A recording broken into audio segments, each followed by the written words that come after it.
ब्रेकनंतर पुन्हा एकदा आपलं स्वागत। गॅस टंचाईचा छत्रपती संभाजीनगरमधील फार्मा इंडस्ट्रीला मोठा फटका बसलाय। सर्दी खोकल्याचं औषध तयार करणारी ही कंपनी आता ठप्प झाली आहे। कंपनीमध्ये लाकडावर चालणारे बॉयलर आणून काम सुरू आहे। गॅस तुटवड्यामुळे 5 लाख औषधांच्या बाटल्यांच्या ऑर्डर्स कंपनीने नाकारल्या।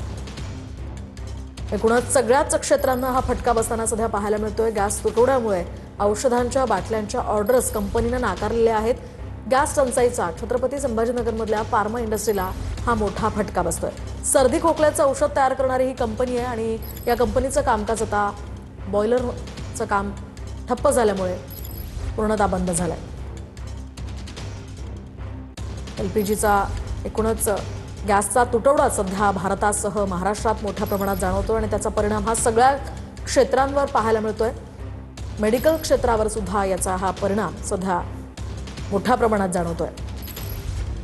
हॉटेल व्यवसायासह इतरही क्षेत्रांना याचा फटका बसतोय। सध्या छत्रपती संभाजीनगरमधली ही अपडेट आपण पाहतोय। गॅस टंचाईचा फार्मा इंडस्ट्रीला हा मोठा फटका बसतोय।